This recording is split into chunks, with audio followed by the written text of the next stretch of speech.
From the Michael Slager plea deal to the latest in North Charleston to Elder James Johnson keeping his status at the National Action Network, local community activist Shakem Akhet speaks exclusively to me for the special edition of Quintin's Close-Ups. Shakem! Hey, peace, my brother. It's so good to see you again, man. Good to see you too, brother. How you doing? Oh, I'm doing great. Busy as always.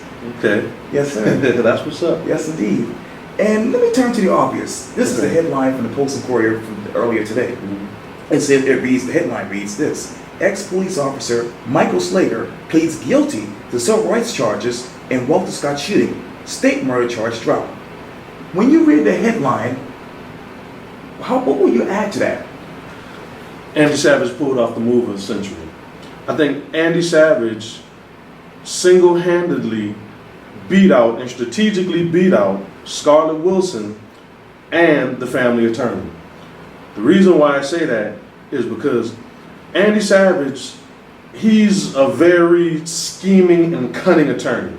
He has for years been at the top. What he did is, if you notice, he successfully utilized the media to paint Walter Scott as a villain, a crook, running from the police in a high crime area, fighting, and then they said, okay, he had, drugs in his system. So what happened is that because there was no counter argument in the media as far as trying to clean up the image of Walter Scott, what you had was a lopsided agenda. I believe Andy Savage, if there was more pressure on Scarlett Wilson, we could have forced her hand to say, okay, I'm gonna have to retry this, right? Because when prosecutors and me, and unfortunately I've been in the system before, so I kind of really know kind of what goes on for me talking to individuals and being in the system for a while. So I believe that there was no pressure on Scarlett Wilson, zero. Activists such as myself, Thomas Dixon, Smurf, we were outside when this incident first happened, Muad'Dib, right. We were outside calling for Scarlett Wilson to get off this case. We felt that she could not properly take the case because of her ties in Charleston, and we felt that she was not going to give it her all because this was not really in her best interest. So we feel as though, with the lack of pressure that was put on Scarlett Wilson, she could do something like this, get away with it, and feel no political backlash when it's time for her to go for re-election. So I feel that Andy Savage essentially manipulated all, and the only reason I throw and I love the brother Bamberg and who else, but the only thing I think was wrong is when families and activists need to work together, right? Because the activists, the people on the ground like me, we keep your story in the forefront. We keep the pressure on elected officials.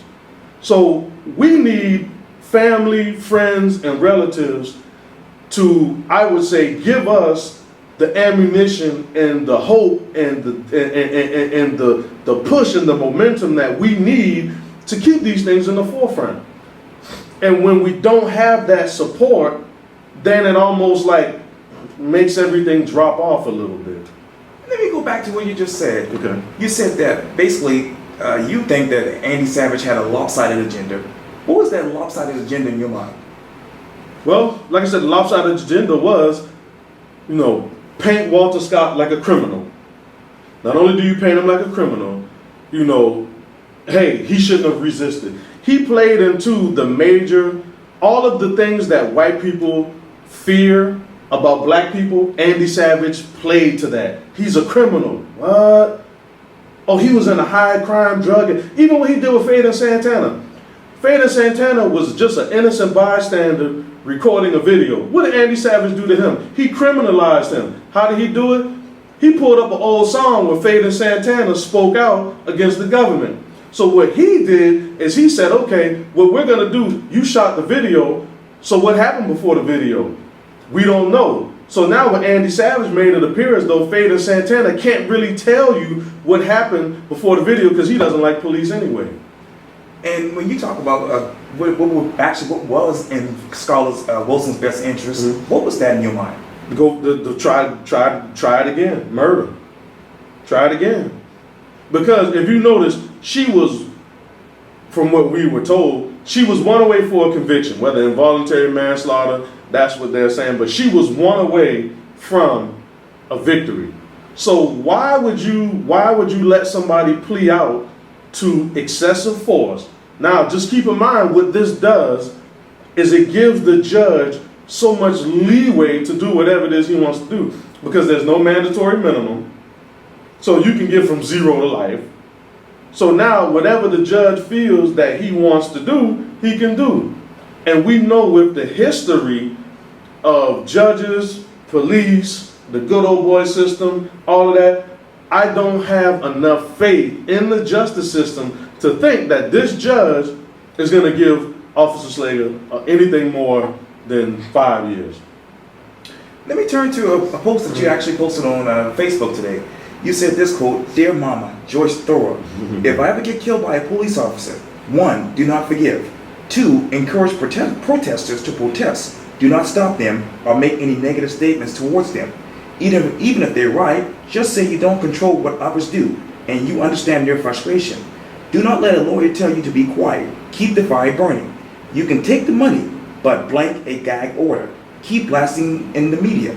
Cases are won in the court of public opinion. Once again, fully support all forms of civil disobedience. Never remain silent." What is really the perception of public opinion right now in your mind? In my opinion, like I said, all cases are tried and won in the court of public opinion. So what happens is when family members or people don't speak out in the media, what happens is that it allows one narrative to be pushed more than the other. So right now, in the court of public opinion, Walter Scott shouldn't have ran. He shouldn't have ran. He shouldn't have resisted. If he didn't resist, he would still be alive today. In the court of public opinion, that's right now the major headline that we're looking at. You don't hear anything really good about Walter Scott. You got to really go searching and finding and pulling. You don't really have a massive like interview after interview where people are saying, no, this guy served in the U.S. military. This brother was this brother was that. You don't have that, and that's because the people around him were silent, and it allowed the enemy to push their narrative, and it drowned out the voices that could have actually spoken his behalf. So now what we're looking at in the court of public opinion is he shouldn't have ran. I know you met with Judy Scott a couple of months ago, and we talked about that for Quintin's close-ups. You mentioned that he was in, Walter Scott was obviously in the military. Right. But what are the good things that you know about Walter Scott? See, I really don't. I really don't, because nobody ever sits down. That story hasn't resonated with the masses of the people. You don't hear about it. I mean, and not to throw any jabs at anybody, because it's an unfortunate situation. But the thing is, you hear more about just justice being served versus character building. Like, let people know, man, this guy wasn't who you think he is. Like, and that's why I said these cases are tried in the court of public opinion. So if you ask the average person out here right now, what do you know about Walter Scott? I don't know. He ran because he was on child support. See, these are the things that people know because that narrative has been pushed so hard, and nobody's really like stopped it or tried to put forth a counter force to let it be known this wasn't who he was. Let me get the other side. This was a couple of tweets from Mayor Keith Slemmy from North Charleston. He actually said this quote, "It is our hope that today's guilty plea will bring some sense of closure for the Scott family. As this case draws to a close, I hope the entire community can move forward to grow stronger and closer." When you hear that, what sticks out to you? Well, I'm glad I know he's glad it's almost over with, or he feels it's over with, because this, he was in a situation to where he was caught with his pants down. he got out, jumped out there, him and Driggers defending Officer Slager. Knowing that something wasn't right, he still went out and defended him. And, the city had to make this big old payout and all of that. So he should be happy more than really anybody that is coming to a close. And he would like to forget this because this incident was a stain in his legacy as mayor. So, of course, you want to forget anything that's negative. So what we have to do, and it's hard, but we're going to somehow have to continue. I mean, we got the Citizens Review Board, Sure. which I can't really say the effectiveness of it, but we've made some small gains. However, it's really hard to do anything as activists if you don't have the support of the people who close to the victim really behind you. And I know that you were at the North Charleston City Hall meeting a couple of months ago, and I saw the Facebook video where you addressed the City Hall and City Council, that is, and you and the mayor kind of went back and forth. As we sit here right now, what is your relationship with Mayor Keith Summey? Respect. Because you know what?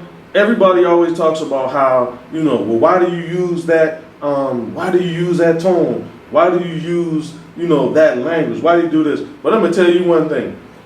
When I walk in that door and I see Keith Summey and Keith Summey sees me, Keith Summey, they hold on to every single word that I say.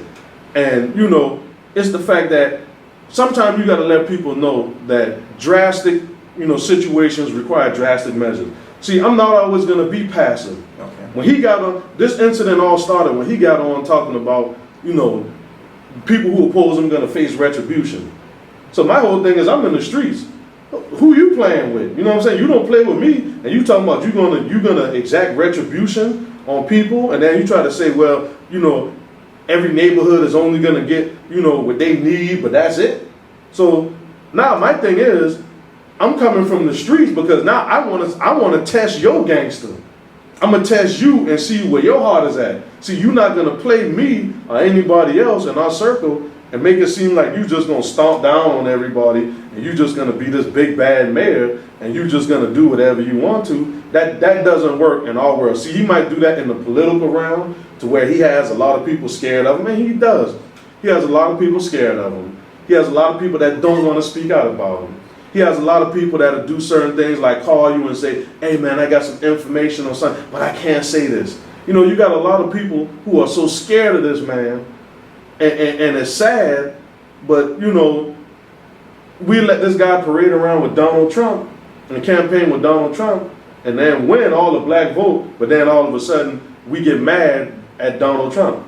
So it's a lot of hypocrisy in the Charleston and North Charleston area, but my whole thing is with him, it's respect because he knows that we about our business, and I let them know, like, we're organizing to vote y'all out. Like, we have a political agenda. Like, we have an agenda laid out. This is what we want to see in our communities. If you are not willing to work with us, then guess what? Y'all only winning by 400 votes. You only got 400, 300, 375. They winning by like little or nothing with votes. So how hard is it for me to organize and get people out of there? So I think it needs to be a reality check to a lot of them because I can get 400 votes with my eyes closed. Let me stay in North Charleston. Okay, let's stay here. Obviously, there's an issue about really no grocery stores for people off of Rivers Avenue. Right. A lot of people call it food desert. Right. What do you call it? Well, yeah, I mean, it's a food desert. It is. And I'm glad that the city did just vote to get a Piggly Wiggly there. So after all of this time, now there's going to be a Piggly Wiggly in the area. So, it took a long time. It was some bumps and bruises, but, that's a big victory. And we hope that it's going to help serve. And it's going to help Jermaine at Fresh Future Farm because now she's going to have the ability to sell fruits and vegetables to the grocer, hopefully. So I think it's a win-win situation. Now, there's, I forgot what district he's in, but Todd O's. Okay. Todd O's really wanted to vote against it, but, he went with it. And you couldn't tell that if you were just watching the meeting, the city council meeting, but behind closed doors when we was in meetings, he was almost totally against it because he felt that we should not be subsidizing a grocery store in this area after, now keep in mind, they subsidized the golf course in Westcott. The city has lost millions of dollars every year subsidizing a golf course at Westcott. Not to say I don't want them to have a golf course, because shit, I mean, shoot, they can have fun. Sorry, they can have fun just like we can have fun. Okay. So I'm not mad, but the whole thing is, let our people have something that means something to them. Okay. A grocery store. So Todd O's was very, disrespectful of him to come out the way how he did against the grocery store in that district. And if he's not careful, he's going to be one of the ones who are in the line of fire when we start organizing, because he didn't win by a lot of votes either. So, I mean, it's good. We have the mentality now that there's going to be some political consequences.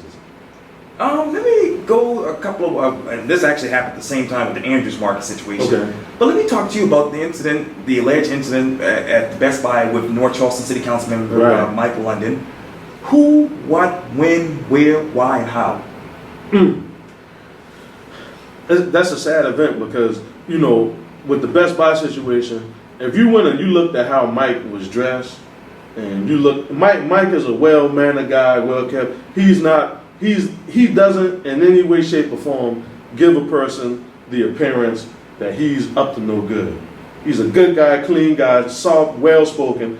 But the thing is, when you have somebody who's in loss prevention like that, their mentality is on, I would say, stereotyping and profiling. Their whole job is centered around building stereotypes and going after people.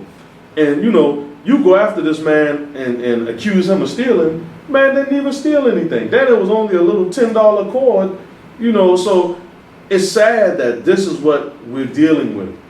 And it's just bad that stuff like this happens. We know that racism still exists, and we just have to continue to fight. And a lot of times people act like it doesn't exist, but these are examples to where we point out that we still have something to discuss. Quickly, describe to me the following one word. Elder James Johnson's leadership role will remain the same after his comments about the Andrews Market incident. Beautiful. Okay. Beautiful. Beautiful. You want me to explain why? Please go for it. Okay. A lot of people don't know, and I really found this out when I was just listening to, reading a lot of comments and stuff.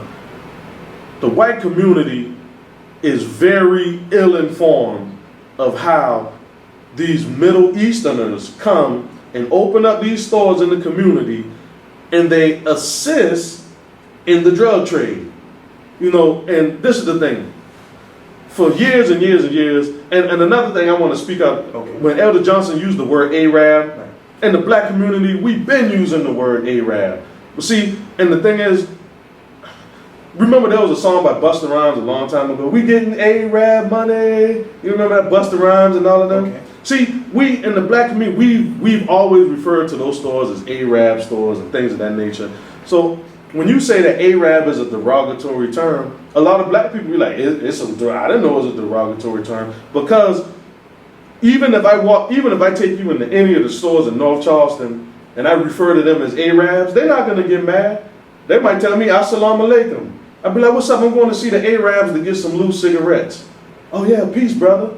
Assalamu alaikum. Sell you the loose cigarette and get on out the door. So the thing is, I think it's a big disconnect between the black community and the white community, because a lot of the white community doesn't know that these stores are operating in a manner that has been illegal for the long. Andrews Food Mart, they business license had expired. The only reason that came about because we went down there and raised Cain. But other than that, they was moving and didn't even have an expired license.